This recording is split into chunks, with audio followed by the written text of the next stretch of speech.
मेरा नाम नेहा है और जैसे कि हम ना 5वां और छठा अपना चैप्टर कर रहे हैं हिंदी में। और आज हम जानेंगे कि उपसर्ग क्या है, बस इसका ना अर्थ ही जानेंगे और थोड़ा सा ये जाने कि मतलब हिंदी में जो है कितने उपसर्गों का प्रयोग होता है या फिर संस्कृत में कितने का होता है, बस आज हम थोड़ा सा ही जानेंगे। तो पहले हम जानते हैं कि उपसर्ग का मतलब क्या होता है। मतलब जब हम शब्दों की रचना करते हैं, शब्दों को बनाते हैं, तो उपसर्ग का मतलब क्या है।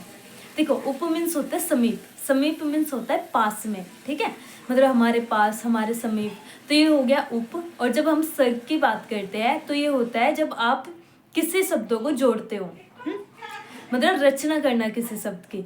समीप रचना करना मतलब जैसे ही आपने किसी शब्द के पहले कुछ बनाया या फिर कुछ लगाया तो ये बन गया आपका उपसर्ग।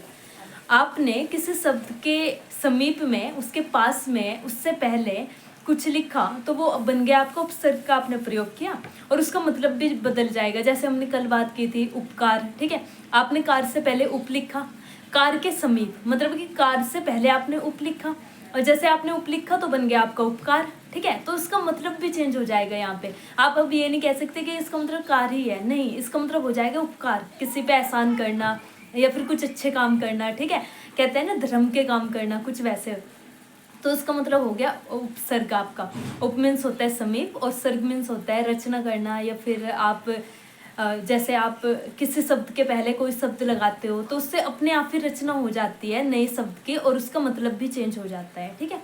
अब हम बात करेंगे हिंदी में कितने उपसर्ग है हमारे। हिंदी में हमारे केवल 10 है, 10 है, ठीक है।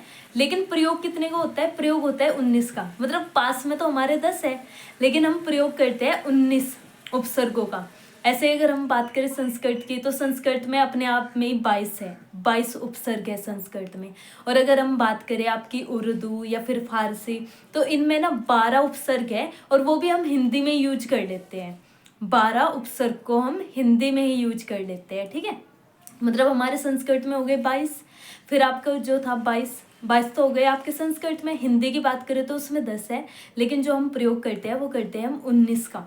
अगर आप बात करोगे उर्दू की और फारसी की, इसमें 12 है उपसर्ग, लेकिन इनको भी हम, उर्दू और फारसी के जो उपसर्ग है उनको भी हम हिंदी में ही यूज करते हैं,